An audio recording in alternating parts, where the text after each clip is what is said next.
Good afternoon, everyone. Sorry for the delay. I was looking for that unmute button and it wasn't working. So I had to ask Becky to give me permission to unmute. It's Tanya Williams here at the Division of Child Care and Early Childhood Education. First of all, I just want to thank all of you, especially those of you who are out in the front lines with our children, taking time out of your really, really busy schedules to be on this call. Remind you that we do record, so if you aren't able to be with us the whole time, or if you have colleagues that would benefit from hearing the information, make sure that they can access that through the recorded message on our website. And just thank you so much for all that you do. We've got a pretty packed agenda, so I want to get started. I do want to start with, we are, as soon as we have the first hint of spring, I go into total overkill on hot weather. And believe it or not, Tom Shepard sent us an article last week about a child death in Alabama already. So it's just not too early. And I just want to start with that, guys. There are certainly materials that you can download. We'll put some things on our website.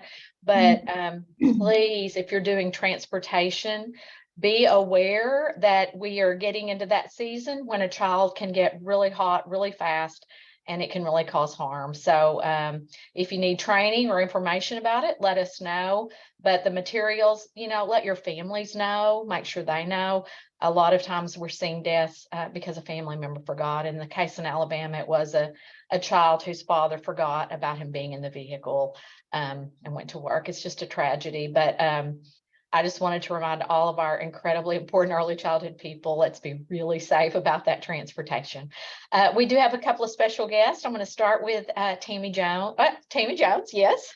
I was making sure, Tammy, you were on the list first, but Tammy is a colleague who's going to be sharing some material that she's involved with, and I met her a couple of months ago at a school readiness conference, and look forward to her sharing. She's going to take about 15 minutes, and then we're going to have one of our incredibly important providers talk about what they've been doing with their American Rescue Plan funding and other COVID dollars. So Tammy, just take it away. Okay, and can I share my screen, Tanya? Becky, yes, it looks like you can, Tammy. Okay, all right, let me.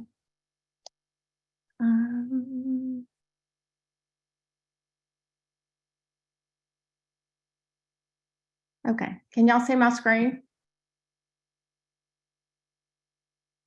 We can, Tammy. Okay, all right. Well, I'm Tammy Jones, and I just want to introduce to you guys Bouncy, the service dog. He's with Ripple Effects, and I know a lot of our Head Starts across the state are using Bouncy and are loving it.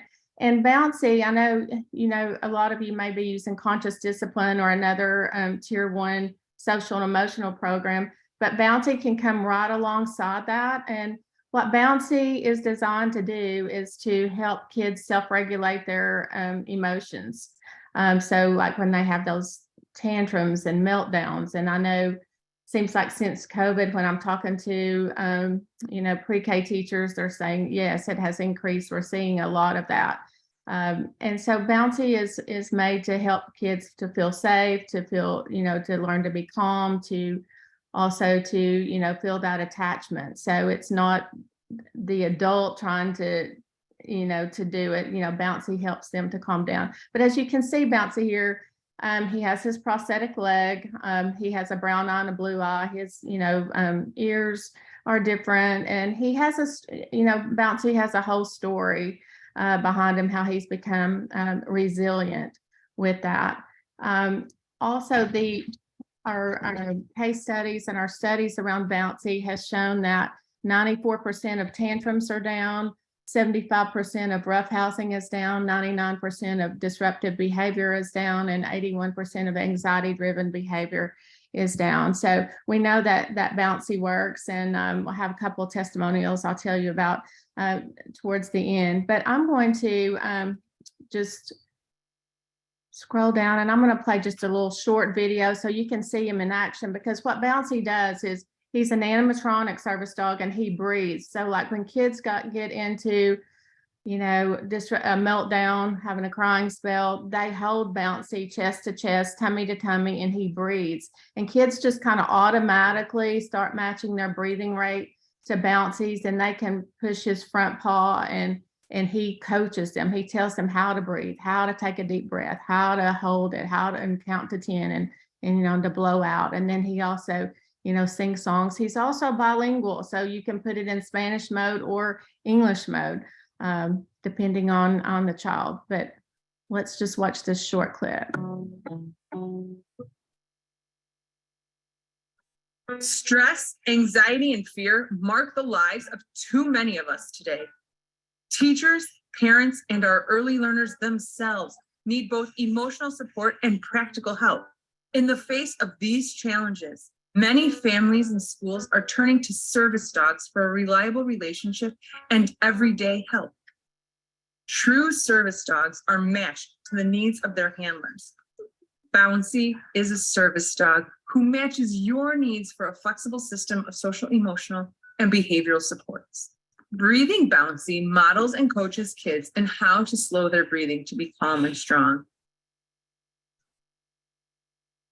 Bouncy anchors a whole system of fun, engaging, digital and physical elements, from books, apps, games, trading cards, music videos, and of course, lesson plans and training videos, all of which are designed to make work easier, less stressful, and more effective for your entire class, small group, and individuals. You decide how Bouncy works best for you.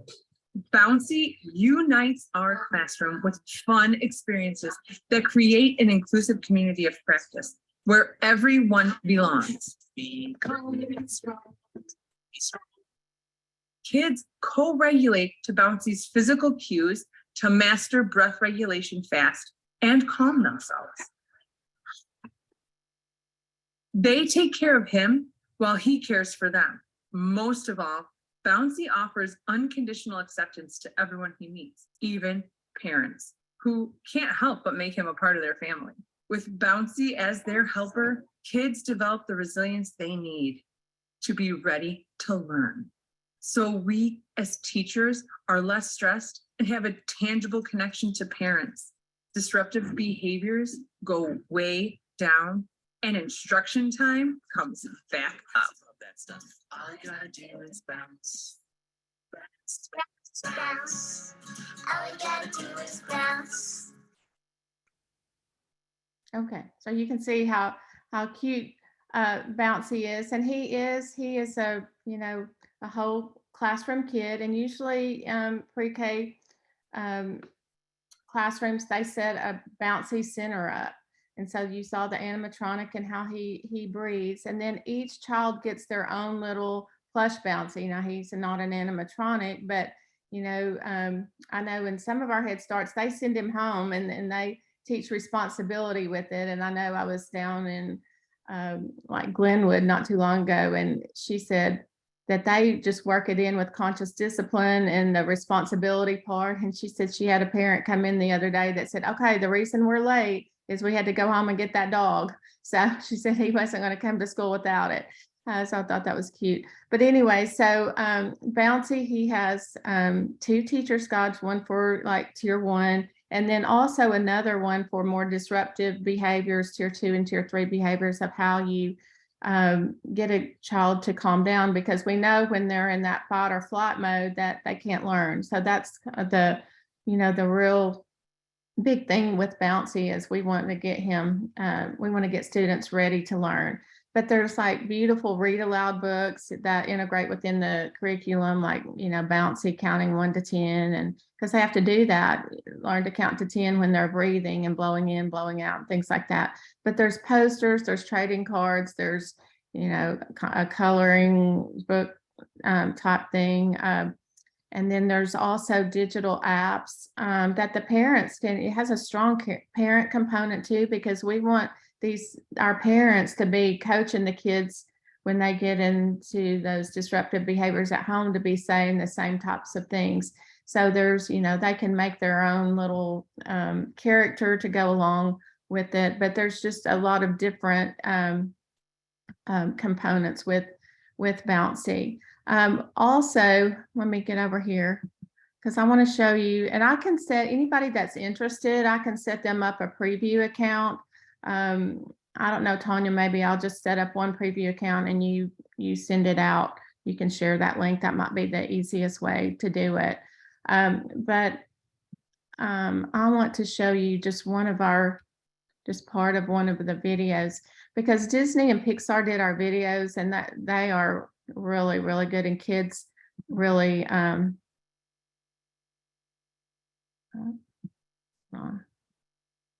we go. Kids really do love the videos.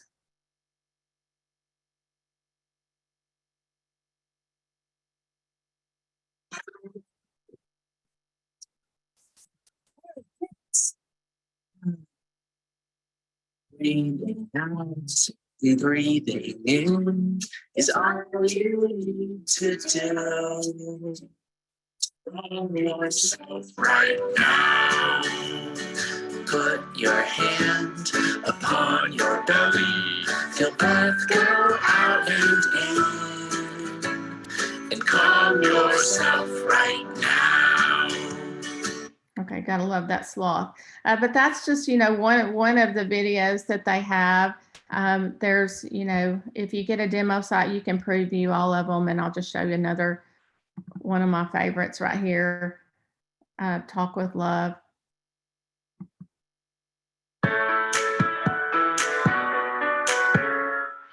Talk to yourself like you talk to a good friend.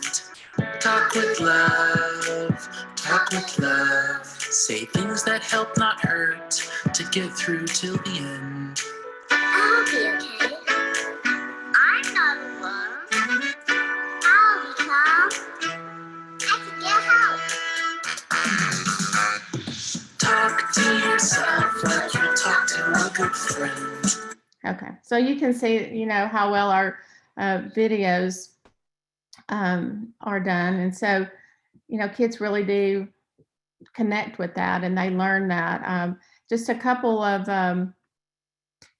scenarios. In fact, yesterday I got an email from a pre-K teacher here in Arkansas, and I had, just called to check and see how they were doing. And she emailed me and she said, oh my goodness, she said that kids really do love Bouncy. And she said that there's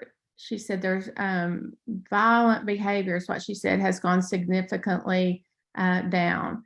And then another place in Russellville, this is within the school district, but she was saying that there was Dr. Turner was saying that there was one student who had, severe disruptive behavior. In fact, the school was going to buy him his own animatronic to take home. But she said he came in one day and said, Miss So-and-so, I've learned to do what Bouncy says, and I don't think I need Bouncy. But anyway, but she said it really kind of changed his life, because kids do connect. And so, just make a Bouncy center in your classroom. And if if a child starts acting out, you might say, okay, Harrison, why don't you go visit and talk to Bouncy, and calm down.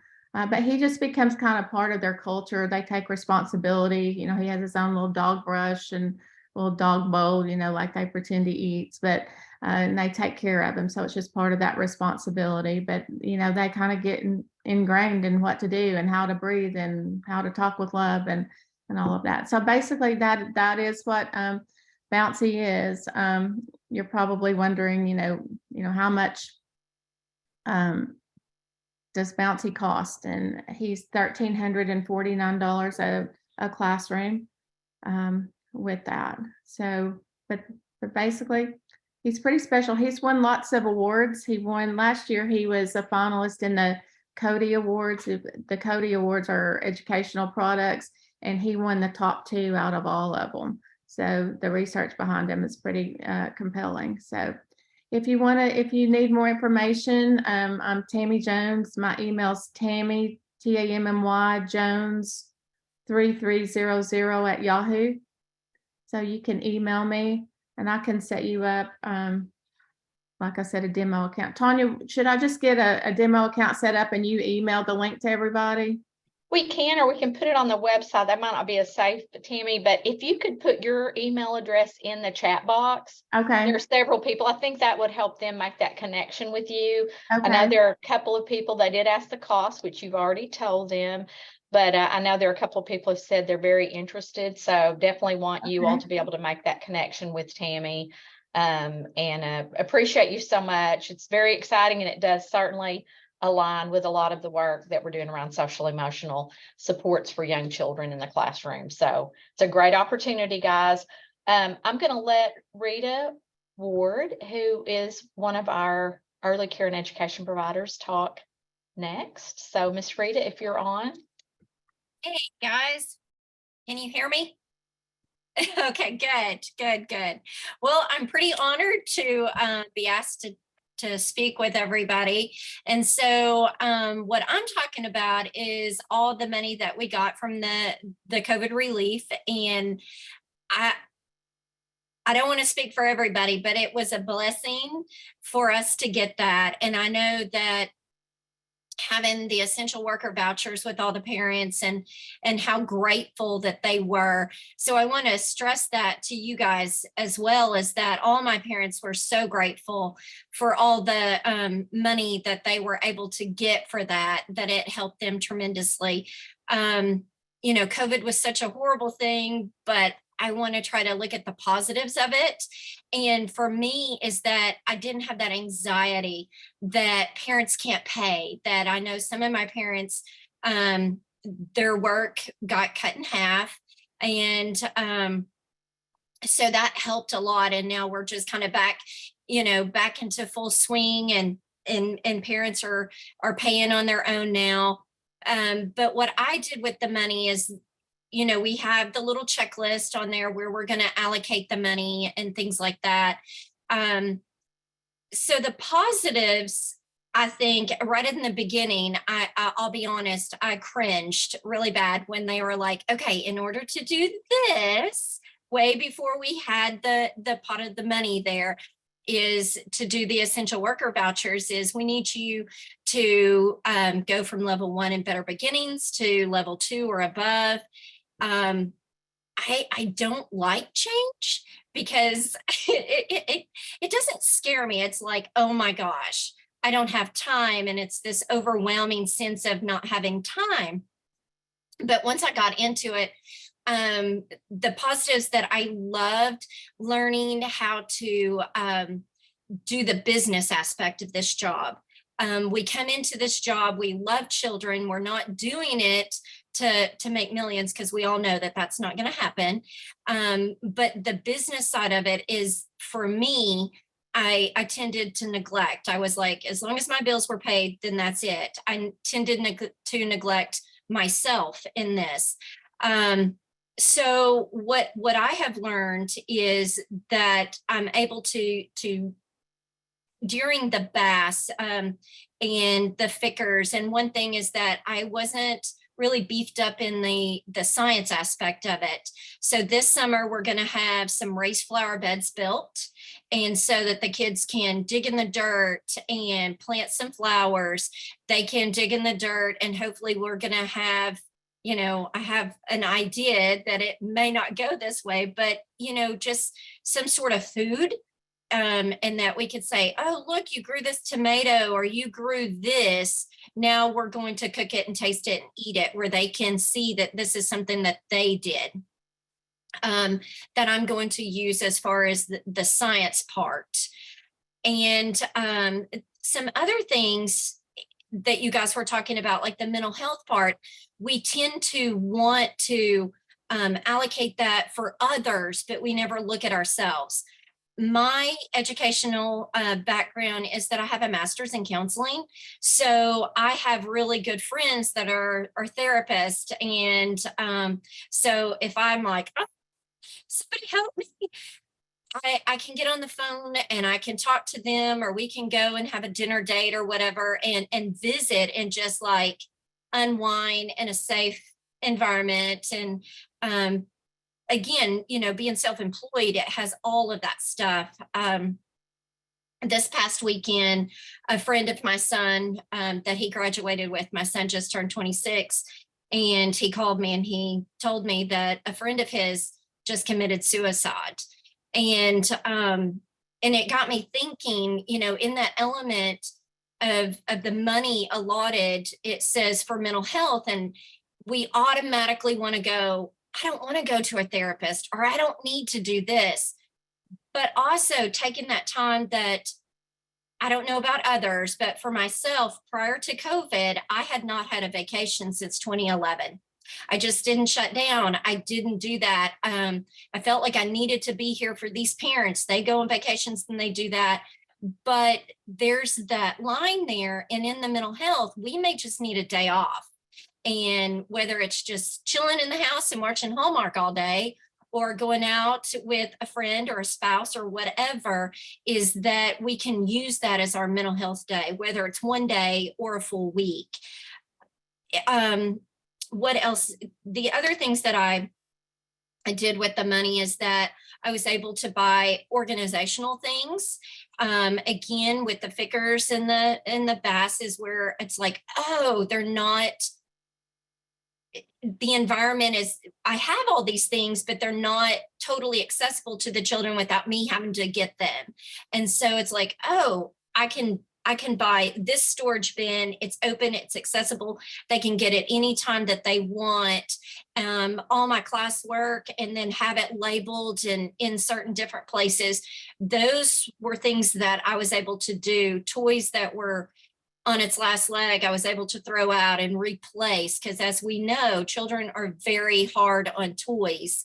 I don't know what else to say. I'm trying to think of all the other things that I was able to do with that. And just taxes was a big, huge thing. And I remember, when you guys were saying, you're going to get this money, but just remember, have your account and have your taxes. And I was able to go, okay, this is a guesstimate of what we will need, and able to put that in its own a separate checking account. I have its own separate checking account.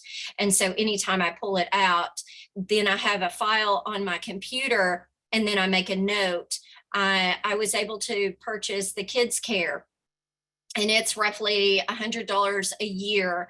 And so when I log that in, that here's the receipt, then the receipt goes into that folder, so that it mirrors each other with what month is it. If you guys need the original receipt, then I can pull it out of that file that I'm saving to show. So it has been a blessing in disguise for me. Even though, again, COVID was horrible, 2020 was horrible, but I felt like once 2021 kind of rolled around, we saw the clouds part there for a little bit. And I hope others were able to see this as a positive rather than such a negative. Rita, thank you so much for sharing, for being willing to. I know it's a lot to ask of you guys, but I think it's so beneficial for all of our providers to hear from each other about some of the things. And for those who may still have some remaining funds, they may get some really good ideas for what will help them. So thank you so much for sharing, but thank you for what you do every day and sharing your mental health counseling background with young children. I know that's a huge benefit. Okay, Becky, I think we're going to get the slide started. I am just going to hit a very high level piece of legislation that is moving very quickly through the legislative session. For those of you who aren't paying attention, there's a lot of politics happening here in the capital city. This one has gotten a lot of attention in the past couple of weeks, and this is just a really high level. I do want to let you guys know that probably the biggest impact is certainly here at our division, but the Arkansas Learns proposed legislation, Senate Bill 294, is a 144-page document. So let me just say that first. Probably 95% of it is about K-12. But there is a section starting about page 128 for about 6 or 7 pages thereafter that really focus on early childhood. And I'm just going to give you a really high-level summary. It proposes to create the Office of Early Childhood within the Department of Education. It would move the Division of Child Care and Early Childhood and all of our programs, with the exception of the Placement Residential Licensing Unit, over to this new Office of Early Childhood, or Office of Early Childhood Education.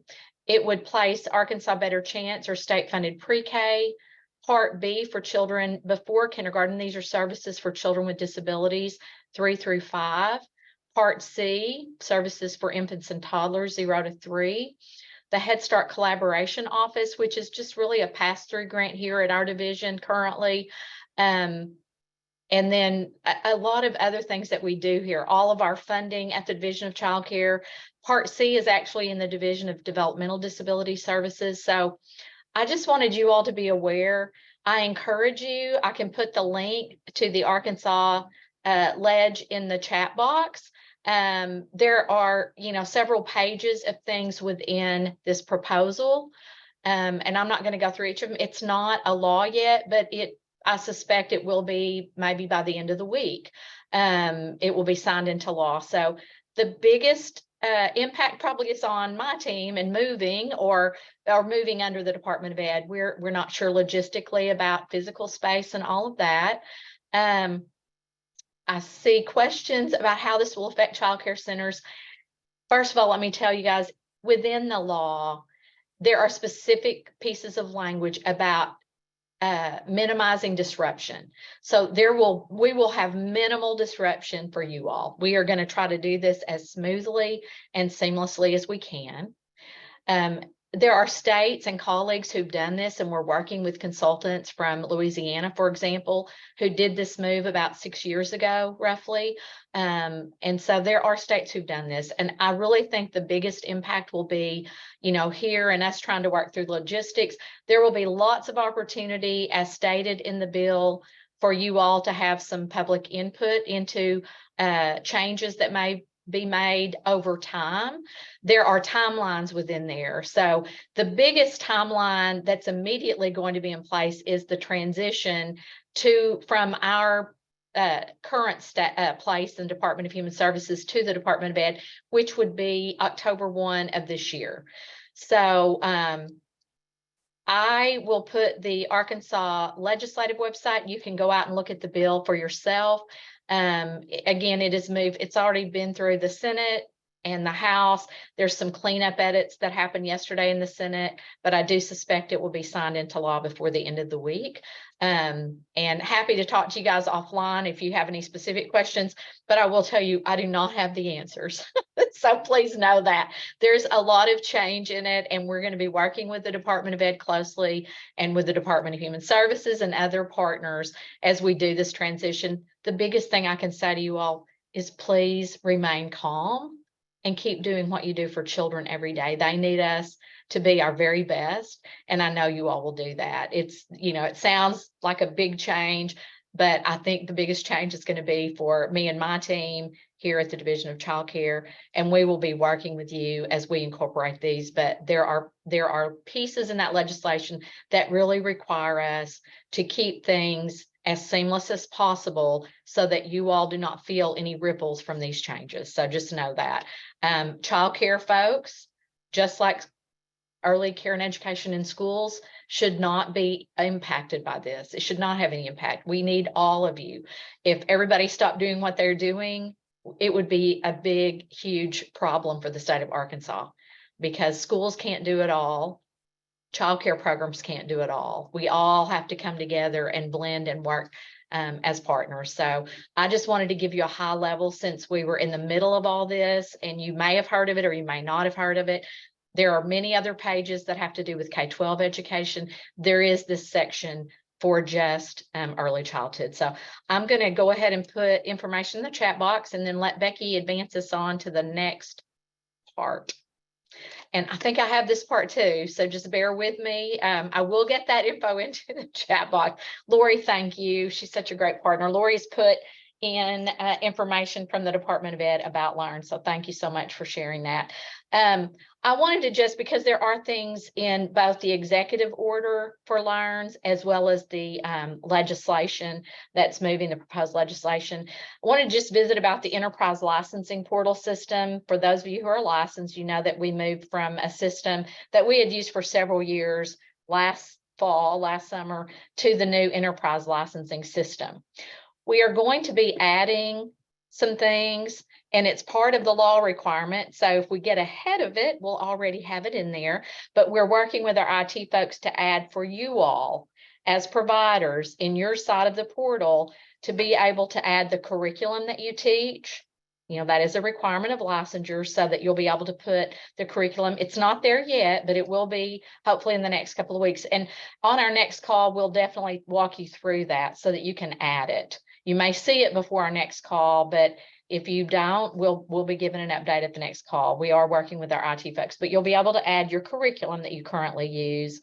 I also just want to remind you, the tuition, they say tuition in the language of the law, but your rates that you charge. Many of you are really good about updating those rates, but I cannot impress upon you enough, both because it's going to be a requirement in this law, but also because we use those rates to help determine what we're going to pay out of our child care development system. And if you don't put the correct rates, then we might be paying less than we should be. Those rates become very important for us doing calculations, and we're right in the middle of starting that market rate survey for our next state plan. So we want to make sure that we are paying you all appropriately. So please note, this will be a part of the new law, but I'm just reminding you, make sure that your rates are updated so that when we're pulling information, that we have the most up-to-date information from you. But it's the rates that you charge. The last thing that's being added is the teacher-child ratio. So the state has a licensing ratio that you have to maintain. For example, for infants, it's 1 to 5. But many of you have a lower threshold. Head Start, for example, for infants may have a 1 to 4 ratio. And some of you just make a choice to go with a lower ratio. I am just letting you know that's going to be in the law, and we're going to put that in the portal so that you guys can put that information so that it will be public facing and parents can see that. We're just trying to get ahead because we do have a website that parents can look at. And these are things that are being added that we can go ahead and get put into place ahead of time. So they're not in there today, but they will be hopefully within the next couple of weeks. We will definitely cover it in our next call and take you through adding those things and making sure we get information out. There will be a timeline and it won't be immediate. I am just trying to work forward thinking for you all so that we're not scrambling at the last minute trying to meet a deadline in a new law. So just wanted you guys to be aware of that. And I will stop there, Becky, and hopefully that's it for me. I think Paige is going to share some things about American Rescue. Actually, it's not going to be Paige today. It's going to be yours truly. Thank you, Tanya, for mentioning rates, because I had that on my list for the market rate survey and how vitally important that is. So thank you very much for doing that. We did make a maintenance payment on February the 28th. We are in the process of reconciling all of those payments back. It usually takes about 2 weeks to get all that reconciliation done. So we're expecting to make additional maintenance payments probably the end of first of next week, into next week. At the latest, we'll be adding another payment for maintenance. We are still presently reviewing and closing out all the other final ARPA grants, the quality grants, sustainability grants, etc. And we have also, in our reconciliation, determined that we have some CRSA and CARES money left. And so we'll be making I guess a early Christmas present or late Christmas present, however you want to look at that payment to all licensed providers sometime during this next month as we clear out all of those funds. So we are going through the reconciliation process to make sure that we're clearing out all of the ARPA funds. They all have to be cleared out, either obligated or paid out by September 2023.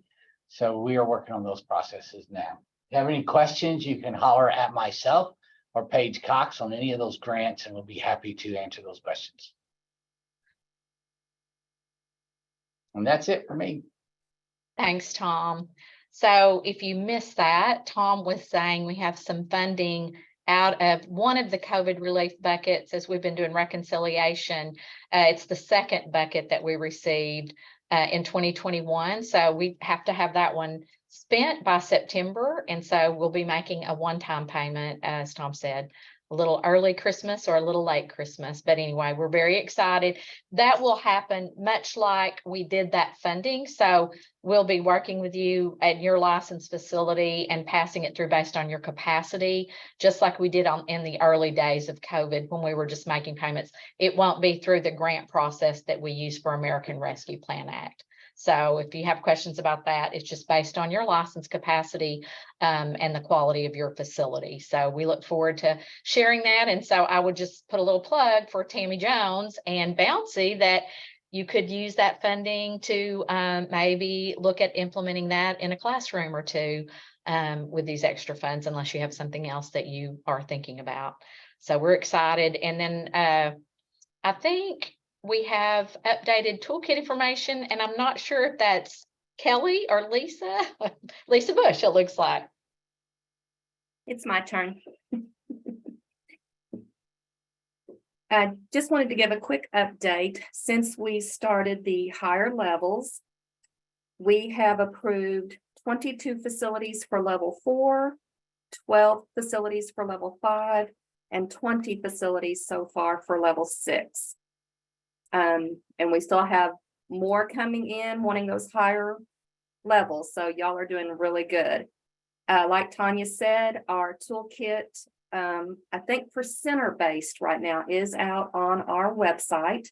And in it, you can find helpful resources for the application process, instructions for completing the Better Beginnings application, forms that are required. We have those there also for you when it comes time for uploading those. You can find the intent to apply. You can find some more information on reciprocation. There is also a tutorial on how to put your application into the ELS system as well. And I think the information for the homes and school age will be coming fairly quick also. And I just want to say a big shout out to Donna Kirkwood, who has worked really, really hard on getting this updated and getting it ready for all of our providers to use. Thanks, Lisa, so much. And I will tell you guys, if you don't go look in the outward facing childcare search, please do so and click on the Better Beginnings level. It is so, I do it almost daily just to see programs moving into level 6 and 5 and 4. And I'm so proud of the team, but I'm really proud of you all out in the field. For those of you who have gotten national accreditation and are getting in your documentation to get moved to those higher levels, and those of you who have scores and can do some of the other 4 through 6 levels. So just really appreciate you all for doing that. I think it just makes our system, it just shows, the efficiency that we have put into it, but also the hard work that you all have already done. And we're trying to acknowledge that for you. I want to go back to, I'm going to do some chat things. So I'm going to be looking and monitoring there. I know I saw a question from, I think, Michael, about the impact of this change potentially of us moving to the Department of Ed and vouchers. Again, I just want to reassure you all, there's a lot of language in that legislation about not causing disruption. I do think there are, certainly going to be possible changes, but I would not panic about that.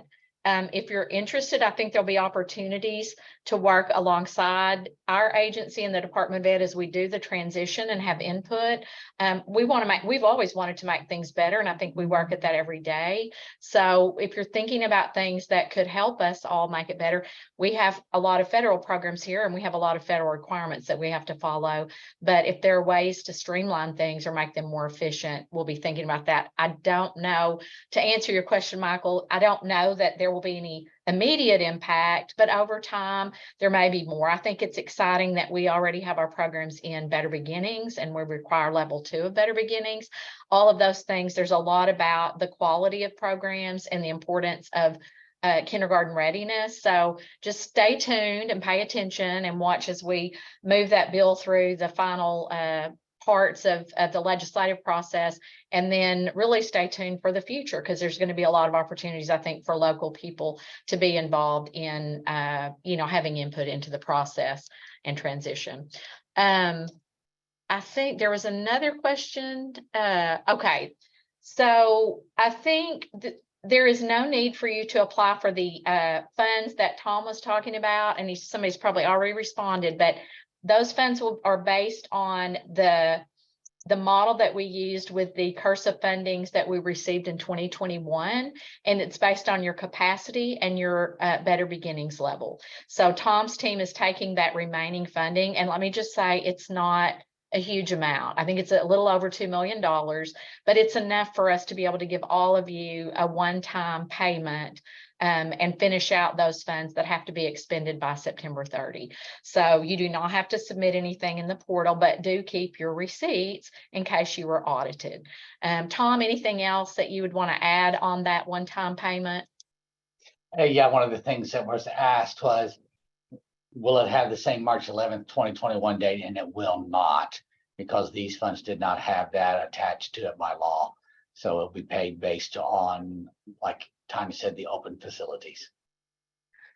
And then, Tom, there's a question about the maintenance grant payments. I know you guys have started working. Those are the ones that you already submitted in the portal. And some of those they've started that process of paying out those. And remember, those were first come, first served, so they have a date stamp on them from the system. But Tom, you want to share anything about your process for those? So we are in the process of reviewing and approving those. Once it goes out of our office, it goes to finance. They have to approve it, and then it goes to ACES, and then it goes over to DFNA, and so it's a little longer process on that funds to get that actually paid out.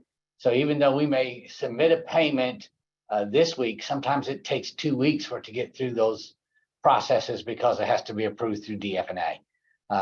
So when we say we're making a payment, we mean we are doing our end of it, and then it has to go through the rest of the processes. So people say, well, you said you was making a payment last week. Well, we did submit one, but it's still in the process of getting through all the levels that it has to go through. Thank you, Tom. Yeah, just a reminder, gang, we submitted over to the state payment system at the Department of Finance Administration, and they process it out through your banking information. And so just know that that can take a couple of days for that processing to occur. But all of those funds have to be expended by September 30th, and we are way on track for that to happen. I'm not concerned about that. So, but they will, you should start seeing something within the next couple of weeks. And we'll give you an update at the next call too, as to any remaining amounts that we're processing. But it is just working through those maintenance payments and those that came in first, and processing the payments over to DFA for that final payment to come through to your system. So I see the question about maintenance payments be paid. It's a process, so not all will be paid next week, because they have to have first approvals and second approvals, and budgets have to be looked at, and all those things. So as we get through those, we're making payments every 2 weeks. And so it may be that if yours came in later, yours won't be paid next week. It may be on the next 2 week cycle. All right, thanks, Tom. And I know somebody put the rates in. Somebody was asking about the rates for level 4 through 6. That is out there, and you put it in the chat box for the person who had that question. So, and again, we are looking at rates. We're actively always looking at rates, but we're required in the state child care block grant to review the rates. And so we're starting that market rate survey, or an alternate methodology for looking at the rates that we pay in our state. So it really is important to keep those updated. If you're changing, just go out there and check and make sure that what's out on the website matches what you're charging your parents, because we want to make sure that we're paying you all fairly. I don't see any more questions. Is there anything else, Becky? I know we had training. on the agenda, just reminders for those of you who may have new staff or someone that needs to have training on the background checks or regulatory checks here at the Division of Child Care. Remember, that's all automated now. But please know, here are contact information for Brenda and Kayla. And just an FYI, our staff went through an FBI audit, both the what's called the ACIC and then the FBI were here last week, in the last 2 weeks. And I just want to give a shout out to them. They really had a great audit. And that's always scary, especially when it's the FBI. But I was so proud of you all for being able to work with the new system. But we were able to meet their request, and they were able to look at everything and see that we put a really good system in place. In fact, Dawn was sharing that the FBI said they're going to start pointing other states to Arkansas. And, you know, we don't get a lot of shout outs sometimes as a small rural state that has a lot of poverty. So I'm really proud of my background check team. Just want to acknowledge them. The next call will be April 4th. We've got empowerment minimum licensing training on Thursday, March 16th. Again, this would be for new staff. If you have staff that are just starting, new directors, new assistants, assistant directors, anybody that may need training on the minimum licensing standards. The licensing staff do that monthly for 2 hours at night. They give up their time. So I really appreciate them. But it's just a way to understand what the intent of licensing regs, you know, you can read them and you can think they mean this, or I can think they mean this, but this is a way to go. This is what the intent of the regulations are. So just encourage you, if you have new people that need that training, to join the staff on March 16th. And then we have the background check training on Thursday, April 27th from 12 to 1 during the lunchtime for any staff that may need that. And I'm just going to go back to the hot weather, Becky, if we can. It is that time of the year. So if you are doing transport, please pay attention. Please share with parents, because in this world, we're so busy and people really can easily forget, especially if the routine is interrupted. We get so rote. For those of you that don't know, I travel from Russellville to Little Rock every day, every single day. And I will tell you, sometimes I get home and go, I don't remember going through Conway today, because you get so rote in the activity. And I think that's what can happen sometimes. It's easy to point fingers at parents or at anybody who forgets a child. But if things get disrupted, sometimes they're used to doing it this way and they're not used to that. And so it just can happen. They're horrible, horrible accidents, but you know, just one warm day and we're already in it. I mean, we're getting into the 60s and 70s, but in a car, it's about, I forget, it's the Fahrenheit goes like twice as much. Like it can be 100 in a car on a day when it feels kind of cool outside. And that's exactly what happened in the Alabama situation. So I just cannot impress upon you all enough. You have the opportunity to impact the parents of children, but also for those of you who are doing transport, you know, just be aware, check your vehicles, check again, make sure your safety alarms are working, that you've got those rosters working, and appreciate for all of you. There is something in that legislation about transportation, and it includes early childhood. So I didn't mention that. It's a small piece. It's not in the early childhood section. It's actually in a transportation section. And I'm going to turn and get it because I have it tabbed, because you might be interested as you're going through that 144-page bill to look at this. But it is actually, it starts on page 101 in that 144-page bill. And on page 102, there's actually some language that says developing collaborations with public schools, early childhood care and education programs, and community partners to identify solutions to ensure students' safe and effective passage to school and early childhood and care programs. So I think that's really exciting and a great opportunity that may be coming into the future for helping communities that may have difficulty, or parents who may have difficulty with transport. So just wanted you to be aware of that. And I think that is it. Might be able to give you guys back a few minutes. I don't see any more questions. Again, thank you all for everything that you're doing. We'll see you April 4th. Get out and enjoy the weather, get the kids out, get them moving and get some energy out. And we'll see you in April. Hey, Tanya, one thing I did want to mention is that we have closed out all the deep cleaning funds. And so there's not any more deep cleaning that we can use for that area any longer. Yeah, we weren't seeing any of those coming in. It's been a while. So that one's closed out. It'll be going into that bucket that we're doing the one-time payment on. So thank you, Tom, for reminding, and see everyone in April. Tanya, can I say one thing? Yes, Tammy, please. If you go to bouncykids.net, if you scroll to the bottom, you can put your name and email, and it'll give me your contact information. And I know a couple people on this call have done that because I get notices. So that'd be a very easy way for you to connect with me. If you go to bouncykids.net and scroll to the bottom and put in your name and email, and then I can get in touch with you, and I can bring Bouncy to your site so you can see all the components. I'll be glad to do that. But thank you for the opportunity. Yes, thank you, Tammy. Thank you for being willing to share. Good luck, everybody. Be safe.